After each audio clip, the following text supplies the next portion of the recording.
देखो, एक तुम्हारा जो वायरल इन्फेक्शन ना, हर्पिस का दो टाइप का वायरस होता है, ठीक है। एक होता है हर्पिस जूस्टर, तुम लोग को बताए थे जब चिकन पॉक्स पढ़ा रहे थे उस समय, याद है? हर्पिस जूस्टर वायरस, जो कि तुम्हारा क्या था, चिकन पॉक्स का ही ग्रुप का था, ठीक है। लेकिन वो क्या कर रहा था, तुम्हारा चिकन पॉक्स जैसे पूरा बॉडी पे फैलता है, ये कहाँ था तुम्हारा हर्पिस जूस्टर, बस कहीं एक जगह पे फैल रहा था, है ना। मतलब गर्दन में हो गया, हाथ पे हो गया, बस उतना ही दूर रहेगा, पूरा बॉडी पे नहीं फैलेगा। तो ये तुम्हारा हर्पिस जूस्टर सेक्सुअली ट्रांसमिटेड में नहीं आता, ये तुम्हारा जो है रेस्पिरेटरी है, या फिर हवा के द्वारा, ठीक है, फ्लूइड के द्वारा फैलने वाला। लेकिन जो जेनाइटल हर्पिस है, ये तुम्हारा दूसरा होता है, ठीक है, हर्पिस जूस्टर से अलग होता है। लेकिन तुम्हारा जो सिम्टम्स दिखेगा ना, वो उसी तरीका से दिखेगा, तुम्हारा हर्पिस जूस्टर के तरीका से ही, ठीक है। तो स्टार्ट करते हैं हम लोग इंट्रोडक्शन। हर्पिस है क्या? Genital herpes. तो genital herpes is a common sexually transmitted disease affecting both men and women, और होगा किस चीज से? Caused by virus. तो अभी तक हम लोग जितना पढ़े वो सारा क्या था? बैक्टीरियल था ना। जितना भी अभी तक हम लोग जो भी क्लाइमेडिया देखे, सिफिलिस देखे, गोनोरिया देखे, सब बैक्टीरिया से होने वाला था। लेकिन आज जो हम लोग देखेंगे वो किस चीज से होगा? वायरस से, ठीक है। तो और दोनों को अफेक्ट करता है, मेन प्लस वीमेन दोनों को, ठीक है। तो दिस इन्फेक्शन मे और may not cause any symptoms. तो ये चीज याद रखना, ये सिम्टम्स दिखा भी सकता है या फिर नहीं भी दिखा सकता है। तो जरूरी नहीं है कि सिम्टम्स नहीं दिख रहा है तो फैलेगा नहीं, नहीं। अगर सिम्टम्स दिख रहा है तो भी फैलेगा, सिम्टम्स नहीं दिख रहा है तब भी फैलेगा एक से दूसरा में, ठीक है। तो मे और may not cause any symptoms. तो अगर सिम्टम्स नहीं दिखता है ना, तो उसी को हम लोग एसिम्टोमेटिक बोलते हैं, ठीक है। अगर कहीं पे तुम्हारा सिम्टम्स नहीं दिख रहा है तो उसको हम लोग एसिम्टोमेटिक, ए का मतलब एब्सेंस, सिम्टम्स एब्सेंट है, इसीलिए हम लोग उसको एसिम्टोमेटिक बोल रहे हैं, ठीक है। The symptoms that can occur, क्या क्या सिम्टम्स आ सकता है? तो पेनफुल ब्लिस्टर या फिर source around the genital area, rectum and mouth. तो तुम्हारा पेनफुल ब्लिस्टर, ब्लिस्टर देख रहे हो? तो चिकन पॉक्स में कैसे ब्लिस्टर फॉर्मेशन हो रहा था, तुम्हारा घाव हो रहा था, घाव के अंदर तुम्हारा फ्लूइड भर जा रहा था, है ना। तो वही चीज हम लोग बोल रहे हैं, पेनफुल ब्लिस्टर या फिर सोर्स, वही चीज होगा तुम्हारा जेनाइटल हर्पिस में भी। लेकिन कहाँ पे? तुम्हारा जेनाइटल एरिया में, वेजाइना के पास में, पेरिस के पास में, रेक्टम में या फिर माउथ के पास में, ठीक है। तो ये तीन ही जगह पे तुम्हारा जेनाइटल हर्पिस तुम्हारा अफेक्ट करता है, और कहीं अफेक्ट नहीं करेगा। तो सिम्टम चिकन पॉक्स जैसा ही रहेगा, तुम्हारा ब्लिस्टर फॉर्मेशन हो रहा है, फ्लूइड फील, घाव हो रहा है, घाव के अंदर फ्लूइड फील हो रहा है, और उसी के तरीके से तुम्हारा हील भी होगा। वही 4 स्टेज में जो हम लोग पढ़े थे ना, हील होता था, पहले सोर हुआ, बस रेडनेस हुआ, उसके बाद घाव बना, अंदर फ्लूइड बना, उसके बाद फ्लूइड बर्स्ट हुआ, उसके बाद फिर धीरे धीरे वो सूख के ठीक हो रहा है, ठीक है। तो उसी तरह से होगा, लेकिन इसका जो सोर्स होगा, जो ब्लिस्टर फॉर्मेशन होगा, वो बस 3 जगह पे, तुम्हारा जेनाइटल एरिया पे, रेक्टम में या फिर माउथ के पास में। तो यही 3 जगह पे तुम्हारे जेनाइटल हर्पिस अफेक्ट करेगा और कहीं नहीं करेगा बॉडी पे, ठीक है। तो चलो नेक्स्ट हम लोग देखते हैं इसका कॉजेटिव एजेंट क्या है, ठीक है। तो कॉजेटिव एजेंट जेनाइटल हर्पिस का क्या है? Herpes simplex virus. उसका क्या था? हर्पिस जूस्टर वायरस, जो तुम्हारा बॉडी पे अफेक्ट कहीं भी हो रहा था, है ना। और ये कौन सा वायरस है? हर्पिस सिम्प्लेक्स वायरस, ठीक है। तो सिम्प्लेक्स वायरस में भी तुम्हारा 2 टाइप का, HSV1 और HSV2। तो हर्पिस सिम्प्लेक्स वायरस 1 भी हो सकता है, हर्पिस सिम्प्लेक्स वायरस 2 भी। तो दोनों तुम्हारे दोनों 2 चीज के लिए रिस्पॉन्सिबल होगा, ठीक है। तो देखो, हर्पिस सिम्प्लेक्स वायरस जो 1 है, वो तुम्हारा नॉर्मली क्या करेगा? कोल्ड सोर कॉज करता है, फीवर और ब्लिस्टर अराउंड द माउथ। तो तुम्हारा बोले ना 3 जगह अफेक्ट करता है, जेनाइटल एरिया, रेक्टम और माउथ। तो माउथ के पास अगर तुम्हारे हर्पिस हो रहा है तो वो कौन सा करेगा? HSV type 1, herpes simplex virus type 1, ठीक है। तो इसको हम लोग ओरल हर्पिस भी बोलते हैं, ठीक है। जैसे वो हम लोग जेनाइटल हर्पिस कह रहे थे ना, जेनाइटल एरिया में हो रहा था, तो इसको हम लोग ओरल हर्पिस भी दूसरा फॉर्म में बोलते हैं। तो कहीं भी देखोगे कि ओरल हर्पिस कौन कॉज करता है, तो कौन होगा? हर्पिस सिम्प्लेक्स वायरस ही करेगा, लेकिन उसका टाइप 1 करेगा, ठीक है। और वही अगर हम टाइप 2 का बात करें तो टाइप 2 तुम्हारा ब्लिस्टर और सोर्स करेगा, लेकिन कहाँ पे? जेनाइटल एरिया पे। तो इसीलिए हम लोग तो हर्पिस सिम्प्लेक्स वायरस 2 को जेनाइटल हर्पिस भी बोला जाता है, ठीक है। तो अगर कहीं भी तुम्हारा लिखा हुआ है ना कि जेनाइटल हर्पिस कौन कॉज करता है, और तुम्हारा ऑप्शन में ये टाइप नहीं रहे, बस जो हर्पिस सिम्प्लेक्स रहे, तो तुम हर्पिस सिम्प्लेक्स मानना। लेकिन अगर वही तुम्हारा टाइप दिया हुआ रहेगा ना 1 और 2, तो फिर तुमको HSV2 हो जाएगा, ठीक है। जेनाइटल हर्पिस कौन कॉज करेगा? तो हर्पिस सिम्प्लेक्स वायरस टाइप 2, ठीक है। और वही अगर ओरल हर्पिस कौन कॉज करेगा? तो हर्पिस सिम्प्लेक्स वायरस टाइप 1। समझ गए? तो ये चीज है, तुम्हारा होता वही वायरस है, लेकिन इसका भी 2 टाइप है, 1 और 2। तो 1 से ओरल हर्पिस होगा और 2 से genital herpes. However herpes simplex virus type 2 causes the disease more frequently। तो जितना भी लोग में तुम जेनाइटल हर्पिस देखोगे ना, herpes simplex वायरस का टाइप 2 ही तुमको मिलेगा ज्यादातर, ठीक है। 1 बहुत कम मिलता है, रेयर। अगर कहीं का ओरल हर्पिस होगा ना किसी को, तभी तुम्हारा 1 मिलेगा उसमें, ठीक है, नहीं तो हमेशा उसको जेनाइटल हर्पिस में टाइप 2 ही आता है, ठीक है। तो ये चीज याद रखना सब कोई, कॉजेटिव एजेंट। नेक्स्ट हम लोग देखते हैं तुम्हारा मोड ऑफ ट्रांसमिशन। तो कैसे ट्रांसमिट होता है एक पर्सन से दूसरे पर्सन में। तो genital herpes can be transmitted, तो सबसे पहला तुम्हारा सेक्सुअल कांटेक्ट, तो सेक्सुअली ट्रांसमिटेड डिजीज है, तो सबसे पहला सेक्सुअल कांटेक्ट से होगा। और सेक्सुअल कांटेक्ट में तुम्हारा या तो सेक्सुअल कांटेक्ट या फिर क्लोज जेनाइटल टू जेनाइटल। तो बोले ना वायरल इन्फेक्शन है, वायरस है ना, तो close genital to genital contact से भी अगर रहेगा ना, बस मतलब पेनिट्रेशन नहीं है, बस तुम्हारा पेनिस वेजाइना सटा हुआ भी है कहीं पे, जेनाइटल कांटेक्ट है, तभी तुम्हारा क्या हो रहा है, वो ट्रांसमिशन होता है एक से दूसरे में, ठीक है। नेक्स्ट है तुम्हारा कॉन्टैक्ट विथ सलाइवा या फिर सेक्सुअल फ्लूइड। तो सेक्सुअल फ्लूइड में क्या क्या आ गया तुम्हारा, वेजाइनल फ्लूइड और सीमेन, है ना। एक तुम्हारा वेजाइनल फ्लूइड हो गया और दूसरा जो पेनिस से निकलेगा तो फिर मेल में तुम्हारा सीमेन। तो या तो इससे तुम्हारा कांटेक्ट में आ रहा है तब, या फिर सेलाइवा। तो सेलाइवा से कब होगा, अगर कोई पेशेंट को ओरल हर्पिस, बोले ना जब माउथ में तुम्हारा इन्फेक्शन हुआ है, ओरल हर्पिस।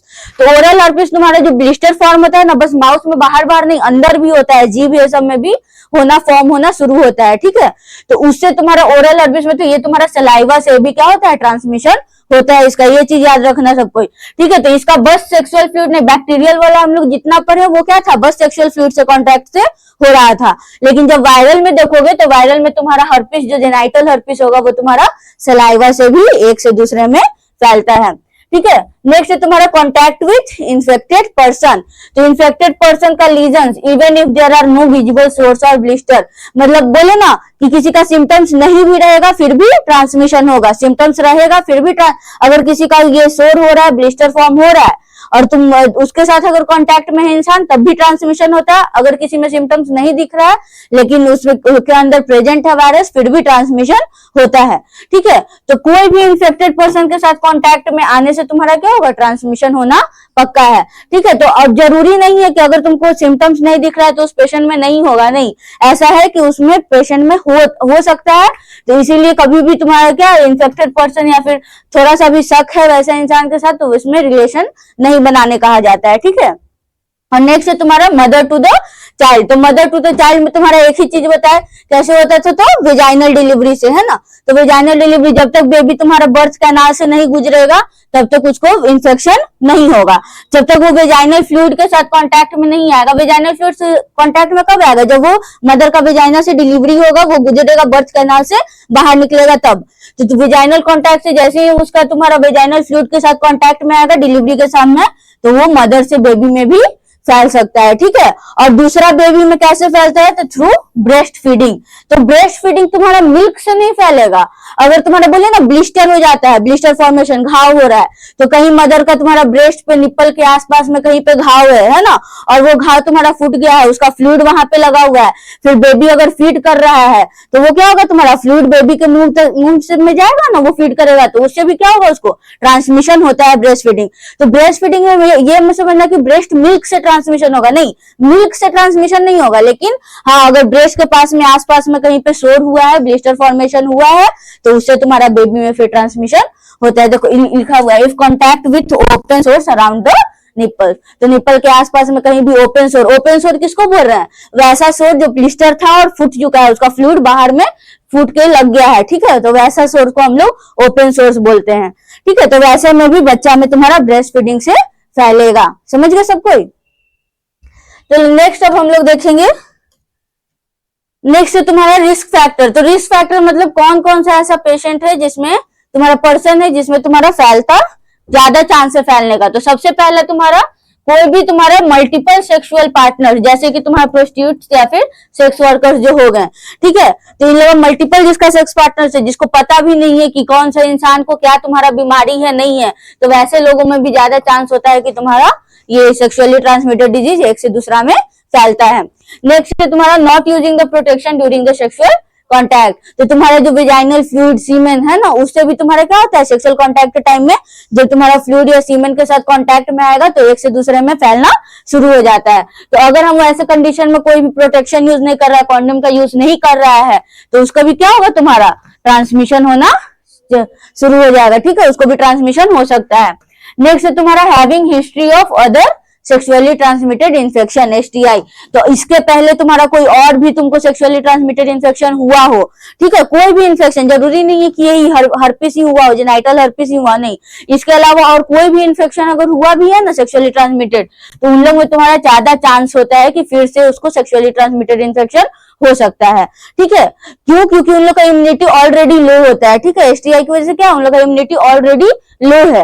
ठीक है, तो उसकी वजह से तुम्हारा बैक्टीरिया या जो वायरस होता है वो ज्यादा जल्दी तुम्हारा पकड़ता है दूसरे जो जिसका इम्यूनिटी कम होता है उसको।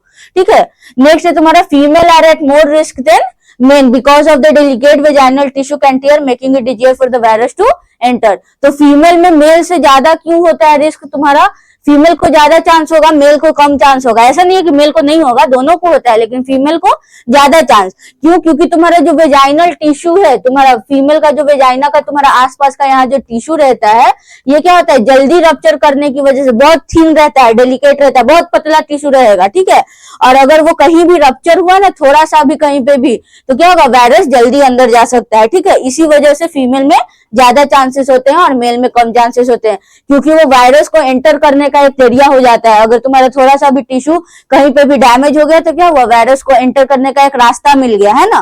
तो जैसे ही वायरस को रास्ता मिलेगा वो एंटर करेगा और उसमें तुम्हारा फीमेल को ज्यादा रिस्क पे रहेगी कि उसको ट्रांसमिशन जल्दी पकड़ेगा। समझ गए? तो ये है तुम्हारा रिस्क फैक्टर जेनाइटल हर्पिस का। नेक्स्ट हम लोग देखते हैं सिम्टम्स। तो सिम्टम्स बताए तुम लोग को, हो भी सकता है और नहीं भी हो सकता है। तो ये सिम्टोमेटिक भी होता है, सिम्टोमेटिक भी होता है। तो अगर तुम लोग बात करो तो सिम्टम्स मेनली तुम्हारा 2 to 20 डेज आफ्टर इन्फेक्शन शुरू होता है। तो 2 से 20 दिन के बीच में तुम्हारा इन्फेक्शन, तुम्हारा जब ये वायरस एंटर किया है बॉडी में, उसके एंटर करने के 2 से 20 दिन के बीच में तुम्हारा सिम्टम्स आना शुरू होगा।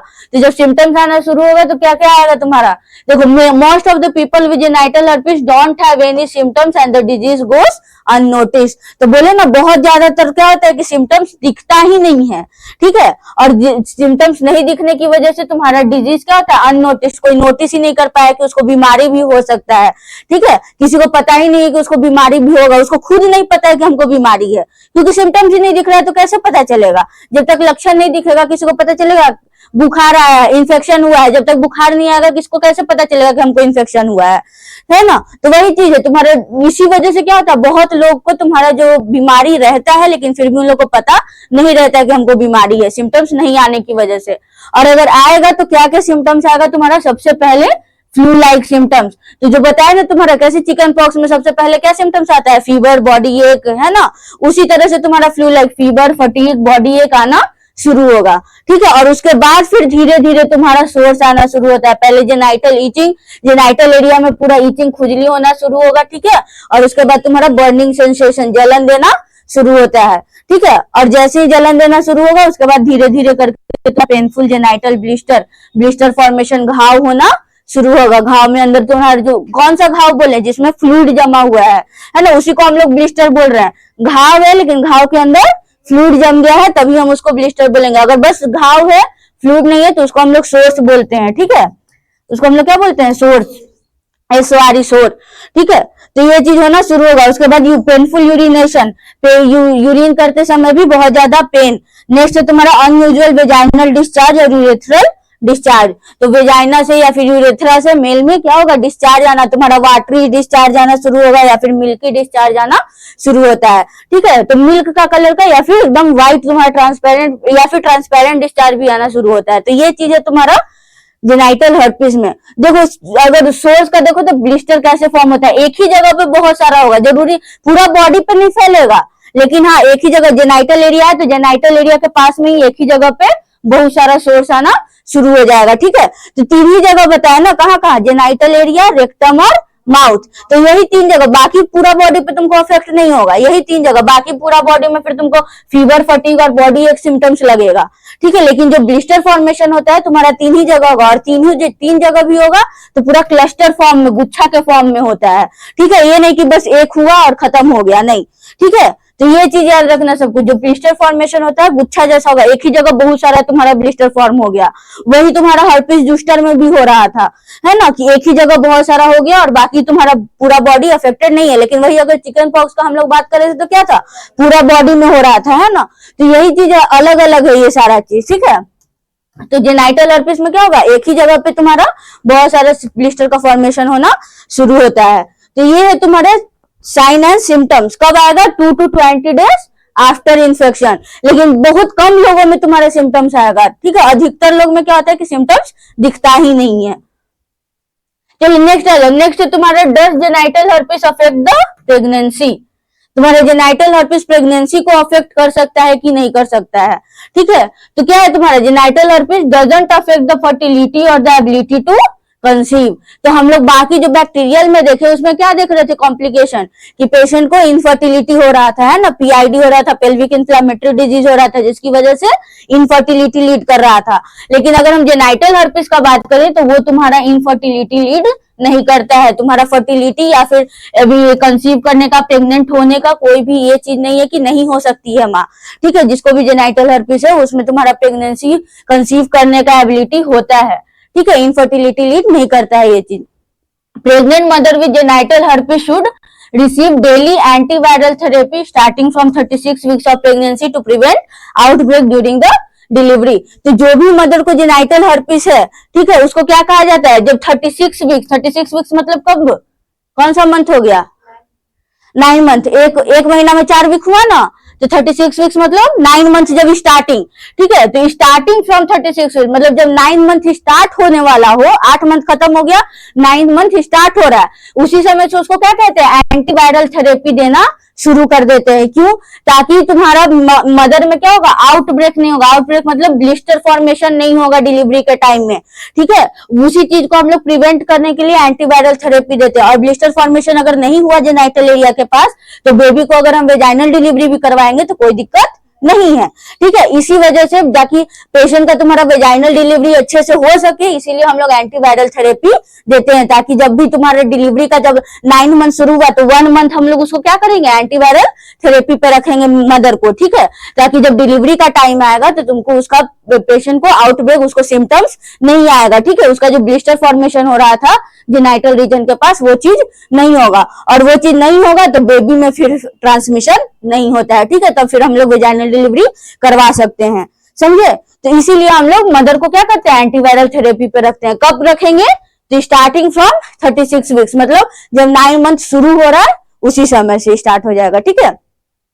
An active infection at time of birth can pass the infection to the baby। तो बर्थ के समय अगर एक्टिव इन्फेक्शन है, मतलब वहां पे ब्लिस्टर फॉर्मेशन हुआ है, फ्लूइड से निकल रहा है, ठीक है, फ्लूइड से गुजर रहा है, तो तुम्हारा क्या होगा, बेबी को इन्फेक्शन भी जा सकता है। तो ये एंटीवायरल थेरेपी बस तुम्हारा ब्लिस्टर फॉर्मेशन को नहीं रोकता है, तुम्हारा क्या करता है, इन्फेक्शन को भी कम करता है, ठीक है। तुम्हारा जो एक्टिव इन्फेक्शन है ना वो एक्टिव नहीं रहेगा, उस समय तुम्हारा जो अंदर में जो वायरस है वो उतना एक्टिव नहीं रहेगा कि इन्फेक्शन कॉज कर सके, ठीक है। तो वो चीज भी करता है तुम्हारा एंटीवायरल थेरेपी, ठीक है। तो so generally C section is recommended for the delivery.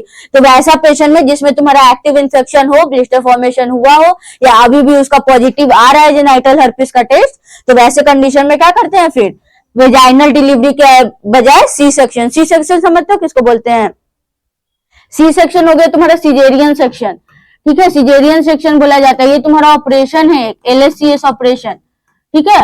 LSCS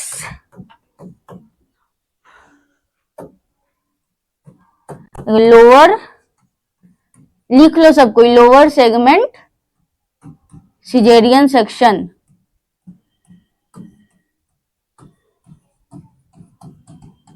जो बोलते हैं ना ऑपरेशन से जो डिलीवरी होता है, पेट काट के जो डिलीवरी किया जाता है, यूट्रस को काट के जो डिलीवरी करते हैं, वही चीज है तुम्हारा C section, LSCS operation. Operation का नाम बोलोगे तो LSCS उसका पूरा नाम है, लोअर सेगमेंट सिजेरियन सेक्शन, ठीक है। और उसी को हम लोग शॉर्ट फॉर्म में सी सेक्शन बोलते हैं। तो वेजाइनल, वैसे कंडीशन में क्या कहते हैं, मदर को वेजाइनल डिलीवरी न करवा के बेबी का हम लोग क्या कहते हैं, सी सेक्शन करवाने। जब तक बेबी वेजाइनल डिलीवरी तुम्हारा वेजाइना से पास नहीं करेगा तो फिर उसको इन्फेक्शन नहीं फैलेगा। ठीक है, तो क्या किया हम, पेट फाड़ के ऊपर से बच्चे को निकाल लिए है ना, तो वेजाइना से तो मदर का वेजाइना से गया ही नहीं, पास ही नहीं हुआ, तो नहीं पास करेगा तो बेबी में इन्फेक्शन नहीं फैलता है। ठीक है, तो ये चीज रिकमेंड किया जाता है अगर कोई मदर को एक्टिव इन्फेक्शन हो डिलीवरी के टाइम में तब। ठीक है, तब हम लोग बेबी का वेजाइनल डिलीवरी नहीं करवाते हैं, समझ गए। और वेजाइनल डिलीवरी करवाना है तो क्या करते हैं हम लोग, 36 वीक से ही एंटीवायरल थेरेपी देना स्टार्ट कर देते हैं, ताकि डिलीवरी के टाइम में एक्टिव इन्फेक्शन नहीं रहे बेबी का, ये मदर का एक्टिव इन्फेक्शन नहीं रहे और बेबी तुम्हारा इन्फेक्शन डिलीवरी के टाइम में उसको इन्फेक्शन ट्रांसमिशन नहीं होगा, समझ गए। तो ये चीज है तुम्हारा जेनाइटल हर्पिस प्रेगनेंसी में। नेक्स्ट हम लोग देखते हैं डायग्नोस्टिक टेस्ट। क्या क्या टेस्ट है जो हम लोग ये डायग्नोस्टिक देखेंगे, जो तुम्हारा ये करता है जेनाइटल हर्पिस, तुम्हारा बताएगा कौन कौन सा टेस्ट है पॉजिटिव निगेटिव। तो अपार्ट फ्रॉम फिजिकल एग्जामिनेशन, ठीक है, तो फिजिकल एग्जामिनेशन में तुम्हारा अगर दिख रहा है कहीं पे सिम्टम्स, तो वो तो सिम्टम्स देख के ही पता चल जाएगा कि जेनाइटल हर्पिस है ना। अगर उसके अलावा तुम्हारा अगर हम लोग लैब टेस्ट करेंगे तो सबसे पहला आता है तुम्हारा वायरल कल्चर। तो वायरल कल्चर में क्या होता है, test involve taking a tissue sample और scraping of sores for examination of presence of virus. तो जहां भी तुम्हारा ब्लिस्टर था, सोर था, ठीक है, वहां से क्या करते हैं, स्वैब स्टिक लेके उस ब्लिस्टर को फोड़ के वहां से तुम्हारा फ्लूइड को कलेक्ट किया जाता है। ठीक है, और वो फ्लूइड को फिर चेक किया जाता है तुम्हारा वायरस का प्रेजेंस के लिए, प्लस तुम्हारा वायरस का प्रेजेंस चेक करते हैं कि है कि नहीं। तो कौन सा वायरस, तुम्हारा हर्पिस सिम्प्लेक्स वायरस हम लोग देखेंगे, HSV, लेकिन कौन सा टाइप है, 1 है या 2 है, ये चीज तुमको वायरल कल्चर से नहीं पता चलेगा। ठीक है, तो इसमें बस तुमको वायरस प्रेजेंट है या नहीं है वो चीज पता चलेगा, लेकिन जब टाइप 1 और 2 का हम लोग बात करेंगे तो वो चीज फिर तुम्हारा PCR से पता चलता है। ठीक है, पॉलीमरेज चेन रिएक्शन टेस्ट, तो ये क्या करता है, detect the presence of DNA of virus to determine the type of virus. ठीक है, तो DNA तुम्हारा पॉलीमरेज चेन रिएक्शन क्या बोले, RNA या DNA को हम लोग चेक करते हैं उसमें। ठीक है, तो कौन सा वायरस का DNA है, ठीक है, DNA कौन सा वायरस का DNA प्रेजेंट है उसमें, टाइप 1 का प्रेजेंट है या टाइप 2 का प्रेजेंट है, ये चीज चेक करने के लिए हम लोग PCR टेस्ट करते हैं, पॉलीमरेज चेन रिएक्शन टेस्ट किया जाता है। ठीक है, तो उससे पता चल जाएगा तुम्हारा कौन सा टाइप है, HSV टाइप 1 है या फिर HSV टाइप 2 है। ठीक है, तो ये चीज तुम्हारा पता करते हैं डायग्नोस्टिक टेस्ट। और लास्ट हम लोग देखते हैं ब्लड टेस्ट। तो this test detect the presence of HSV antibody, तो जो तुम्हारा बॉडी रिएक्ट किया, एंटीबॉडी जो बनाया, ठीक है, ब्लड में जो तुम्हारा antibody fight, immune system fight किया है ना, वायरस एंटर किया तो क्या हुआ, इम्यून सिस्टम फाइट किया। अब इम्यून सिस्टम फाइट किया तो कौन सा एंटीबॉडी बनाया है, नहीं बनाया है, तो वो एंटीबॉडी डिटेक्ट कहाँ होगा फिर तुम्हारा ब्लड टेस्ट में। तो ब्लड में तुम्हारा वायरस डिटेक्ट नहीं होता है, ब्लड में क्या डिटेक्ट होगा, एंटीबॉडी। और वायरस डिटेक्ट करने के लिए तुमको वही सोर्स से या फिर ब्लिस्टर से क्या करना पड़ेगा, स्वैब कलेक्ट करना पड़ेगा, और वहां से फिर तुम्हारा वायरल कल्चर और PCR टेस्ट से पता चलेगा कौन सा वायरस है, समझे। तो ये चीज होता है तुम्हारा डायग्नोस्टिक टेस्ट में, समझ गए सब कोई।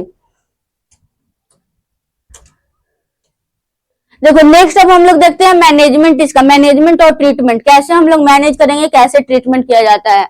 तो सबसे पहला क्या है, there is not a cure for genital herpes. तो जेनाइटल हर्पिस के लिए कोई भी क्योर नहीं है, जैसे चिकन पॉक्स के लिए बताया ना, कोई भी दवा नहीं आता है जो चिकन पॉक्स को ठीक कर सके, उस वायरस को मार सके, है ना। तो वैसे ही तुम्हारा जेनाइटल हर्पिस के लिए भी कोई भी अलग से दवा नहीं आता है, लेकिन हाँ उसका जो हम लोग का सिम्टम्स आ रहा है उस चीज को हम लोग मैनेज कर सकते हैं। ठीक है, because the virus lives in inactive state in the body. तुम्हारा क्योर नहीं है, क्योंकि जो तुम्हारा वायरस है ना वो क्या है, इनएक्टिव स्टेट में रहता है, मतलब वो एक्टिव नहीं रहेगा, वो तुमको हानि नहीं पहुंचा रहा है लेकिन तुम्हारे शरीर में है।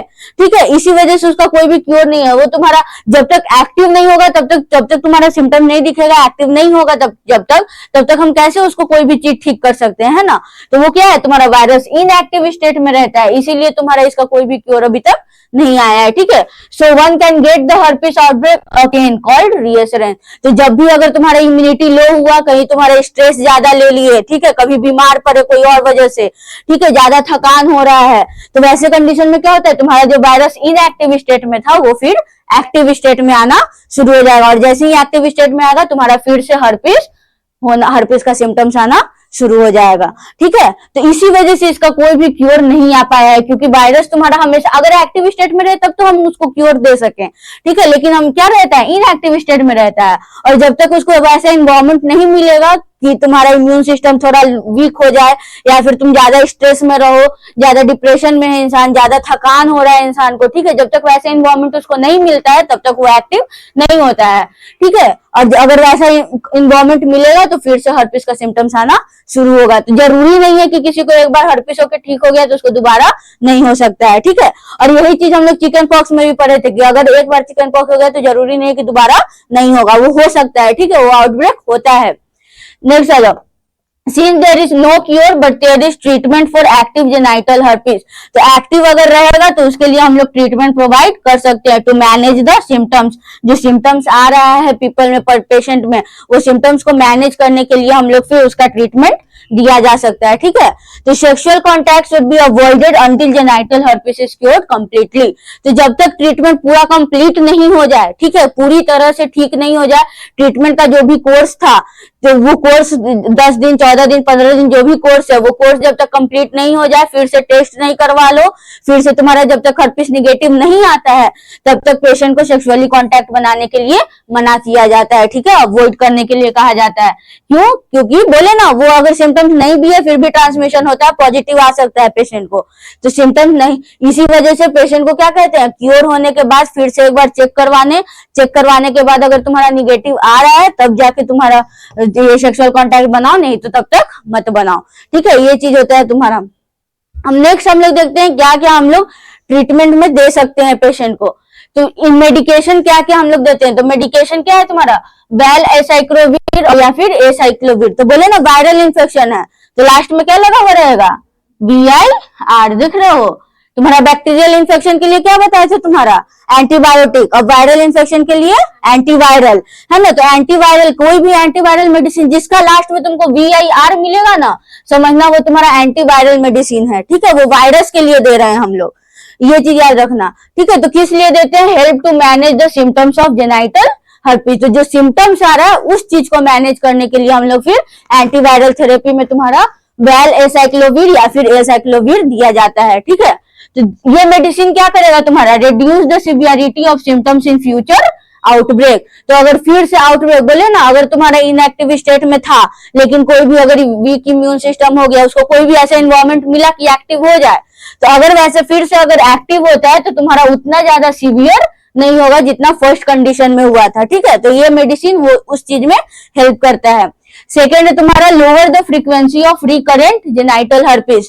तो रिकरेंट मतलब फिर से जेनाइटल हर्पिस होने का फ्रीक्वेंसी चांस को कम करता है। ठीक है, क्या करेगा ये मेडिसिन, तुम्हारा वायरस को दबा के रखता है, सप्रेस करके रखता है। ठीक है, वो मार नहीं सकता है उसको, लेकिन उसका थोड़ा सा जो एबिलिटी है इन्फेक्शन कॉज करने का, उस एबिलिटी को कम कर जरूर कर सकता है ना। तो अगर वो कम कर देगा तो तुम्हारा फ्रीक्वेंसी जो चांस होगा कि फिर से तुमको जेनाइटल हर्पिस हो सकता है, वो चीज क्या हो जाएगा, कम जाएगा। ठीक है, थर्ड है reduce the risk of spreading genital herpes to others. तो जैसे ही ये मेडिसिन लेना शुरू करेगा इंसान, इसमें क्या होता है, रिस्क कम जाता है कि अदर में दूसरे लोग में ट्रांसमिशन नहीं हो सकता है। ठीक है, और लास्ट है तुम्हारा help the sores to heal more quickly. तो जो भी तुम्हारा ब्लिस्टर सोर्स हुआ था, घाव हुआ था, वो ज्यादा जल्दी ठीक हो सके, उसमें भी तुम्हारा हेल्प करता है एंटीवायरल मेडिकेशन। समझ गए, तो ये चीज याद रखना, तुम्हारा वायरस के लिए हम लोग एंटीवायरल ही देते हैं, और एंटीवायरल कोई भी मेडिसिन देखोगे तो लास्ट में उसका VIR लगा हुआ जरूर रहेगा। ठीक है, जिसका लास्ट में VIR नहीं है समझो वो एंटीवायरल मेडिसिन नहीं है। ठीक है, जितना भी कॉमनली यूज जो एंटीवायरल होगा ना, सब में लास्ट में तुमको VIR मिलेगा। तो नेक्स्ट हम लोग देखते हैं रिकमेंडेड रेजिमेंट, कौन कौन सा दवा देते हैं, कितना दिन तक दोगे, कैसे, कौन सा रूट से दोगे। ठीक है, तो सबसे पहले हम लोग ड्रग देखते हैं। तो ड्रग में एसाइक्लोविर, तो एसाइक्लोविर डोज कितना देंगे हम लोग, 400 mg पर ओरल। ठीक है, through mouth orally tablet form में देंगे। कितना बार, 3 टाइम्स इन अ डे। तो 3 टाइम्स इन अ डे मतलब 8-8 घंटा पे 3 बार, है ना। या फिर इसको हम लोग Q8 आवरली भी लिखते हैं, एवरी 8 आवर, मतलब हर 8-8 घंटा पे दोगे तो 3 बार हो ही गया तुम्हारा, है ना। और कितने दिन के लिए, 7 से 10 दिन। ठीक है, तो ये सबसे बेस्ट मेडिसिन है तुम्हारा जो यूज किया जा सकता है तुम्हारे जेनाइटल हर्पिस का ट्रीटमेंट के लिए। अब इसके अलावा और भी है तुम्हारा, वो है तुम्हारा फिर फैम साइक्लोवीर। तो फैमसाइक्लोवीर कितना दोगे? 250 mg पर oral 3 times per day 7 to 10 days के लिए। ठीक है, तो ये तुम्हारा 250 mg डोज हो गया, ये रूट हो गया ओरली टैबलेट फॉर्म में। ये भी तुम्हारा 8 आवरली जाएगा 3 बार और 7 से 10 दिन का कोर्स चलता है। और लास्ट है तुम्हारा वेल ए साइक्लोवीर। ठीक है, वेल ए साइक्लोवीर, तो ये कितना देंगे हम लोग? 1 ग्राम पर ओरल 2 टाइम्स पर डे और 7 to 10 डेज। तो ये 2 ही बार दिया जाता है। ठीक है, 12-12 घंटा पे 2 बार दे दो। ठीक है, सुबह 10 बजे दिए, फिर रात में हम लोग 10 बजे दे दिए, सुबह 8 बजे दिए, फिर रात में 8 बजे। टाइमिंग वही रहेगा, टाइम चेंज नहीं होना चाहिए। ठीक है, और वही अगर 8 आवर दोगे तो क्या होगा? सुबह 6 बजे दे दिए, फिर दोपहर में 2 बजे दे दिए और रात में 10 बजे। हो गया 8-8 घंटा पे तुम्हारा 3 बार कंप्लीट, है ना। तो ऐसे भी तुम दे सकते हो 8 आवरली 3 टाइम जो देना है। 6 AM हो गया, फिर तुम्हारा 2 PM और फिर 10 PM। तो ये तुम्हारा 8-8 घंटा पे 3 बार दे दिए ना हम लोग। तो ऐसे करके तुम्हारा 3 टाइम्स पर डे जाता है। ठीक है, और वही अगर 2 टाइम्स रहेगा तो दिन में कभी भी 2 बार, लेकिन 2 बार मतलब एक सुबह तो एक शाम। तो एक 8 बजे दे दो, तो फिर 8 AM और फिर 8 PM, और नहीं तो है फिर 10 AM और 10 PM। ठीक है, तो ऐसे करके हम लोग दिन में 2 बार देते हैं।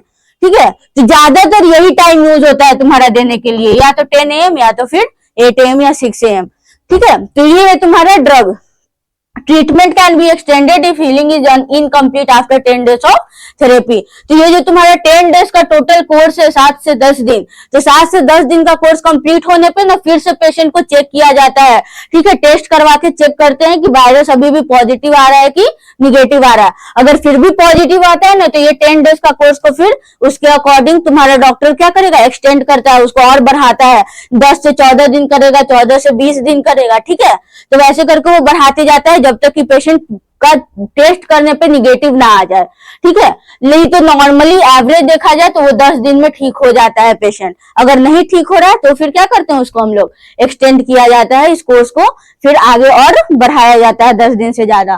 ठीक है, तो ये था तुम्हारा ट्रीटमेंट।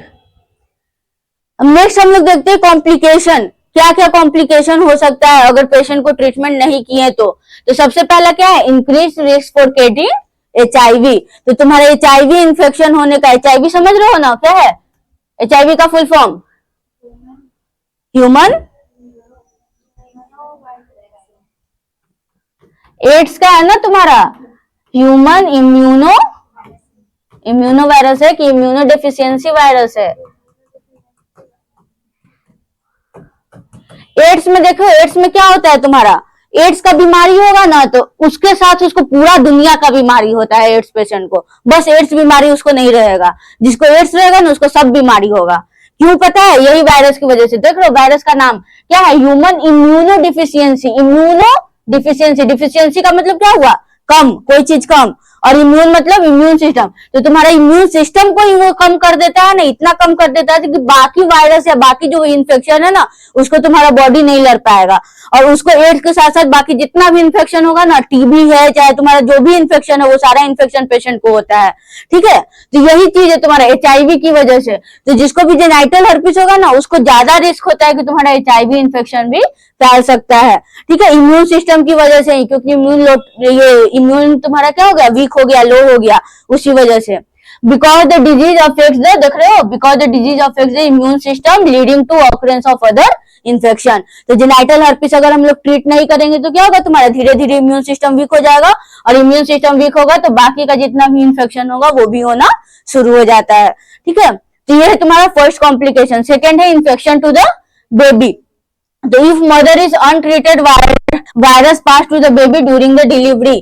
ठीक है, तो अगर मदर को हम ट्रीट नहीं किए, बोले ना 9 मंथ के स्टार्टिंग में एंटीवायरल थेरेपी देना शुरू करना था, लेकिन हम नहीं किए और डिलीवरी के समय में मदर को आउटब्रेक हो गया, तो क्या होगा? फिर बेबी को भी पास होना शुरू होगा। ठीक है, so vaginal delivery is not recommended in this case. तो वैसे कंडीशन में वेजाइनल डिलीवरी नहीं करवाया जाता है। क्या करवाया जाता है फिर? उसको क्या बोल रहे थे? क्या था ऑपरेशन का नाम? सी सेक्शन, या फिर उसका पूरा नाम क्या था?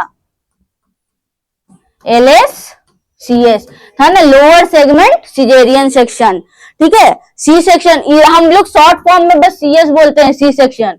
लेकिन पूरा नाम बोलोगे तो lower segment caesarean section. Lower segment क्यों? क्योंकि तुम्हारा एब्डोमेन का सबसे लास्ट हिस्सा है तुम्हारा यूट्रस, है ना, इसीलिए लोअर, सबसे लोअर हिस्सा में, लोअर सेगमेंट में आ रहा है, इसीलिए यहाँ पे होता है तुम्हारा डिलीवरी जब करवाओगे ना। पेट नहीं भरा जाता है, पेट के नीचे यूट्रस जहाँ पे होगा ना वहां पे तुम्हारा ऑपरेशन किया जाता है, ठीक है, इसीलिए हम लोग इसको लोअर सेगमेंट बोलते हैं, ठीक है। तो यही इन्फेक्शन टू बेबी, तो बेबी को अगर बचाना है तो फिर सी सेक्शन। अगर नहीं ट्रीट हुआ, मदर को ट्रीटमेंट नहीं हुआ और आउटब्रेक हो गया, बेबी का वेजाइनल डिलीवरी करवा दिए, तो बेबी में भी इन्फेक्शन फैलेगा।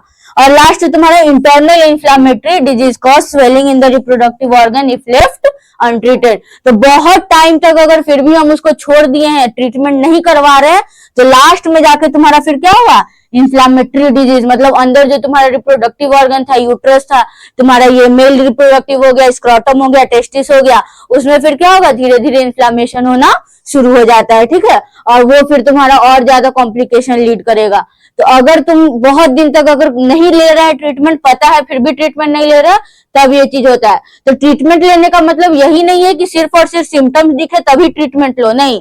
अगर तो मतलब सिम्टम्स नहीं दिख रहा है, हम टेस्ट करवाएं फिर भी हमको पॉजिटिव आ रहा है, तब भी तुम एंटीवायरल थेरेपी ले सकते हो, ठीक है। ऐसा नहीं है कि नहीं दे सकते हैं पेशेंट को, बस सिम्टम्स वाले को ही दिया जाएगा, ये चीज नहीं होता है उसमें, ठीक है। तो एंटीवायरल थेरेपी तुम्हारा हर पेशेंट को, जिसको सिम्टम्स नहीं भी आ रहा है लेकिन फिर भी उसका हम लोग ये वायरल टेस्ट करवाएं, तुम्हारा पीसीआर टेस्ट करवाएं, ब्लड टेस्ट करवाएं, तो पॉजिटिव आ रहा है इन्फेक्शन, तब भी हम लोग को ट्रीटमेंट शुरू कर सकते हैं, ठीक है। तो ये चीज होता है तुम्हारा। अगर नहीं ट्रीटमेंट शुरू करोगे तो फिर लास्ट में तुम्हारा रिप्रोडक्टिव ऑर्गन डैमेज होना शुरू होगा, और फिर धीरे धीरे रिप्रोडक्टिव ऑर्गन के आसपास जो तुम्हारा ब्लैडर है, क्या होता है, यूट्रस के जस्ट पीछे तुम्हारा ब्लैडर रहता है ना, सिचुएटेड एनाटॉमी में पढ़े होगे तुम लोग, तो क्या होगा, धीरे धीरे बाकी का भी जो ऑर्गन होगा वहां पे धीरे धीरे इन्फेक्शन फैलना शुरू हो जाएगा पूरा बॉडी में, ठीक है। तो ये चीज होता है तुम्हारा कॉम्प्लिकेशन, अगर हम लोग ट्रीटमेंट नहीं करवाएंगे तब। नेक्स्ट हम लोग देखते हैं प्रिवेंशन, कैसे हम लोग प्रिवेंट कर सकते हैं उस चीज को। तो सबसे बेस्ट वे टू प्रिवेंट क्या है, नॉट टू हैव सेक्स, या फिर एब्सटेंस फ्रॉम सेक्स। जो बोल रहे थे ना, सेक्सुअल कांटेक्ट बनाना ही नहीं है, जब तक सेक्सुअल कांटेक्ट नहीं बनाओगे तब तक तुम्हारा वायरस ट्रांसमिशन नहीं होगा, इन्फेक्शन नहीं फैलेगा।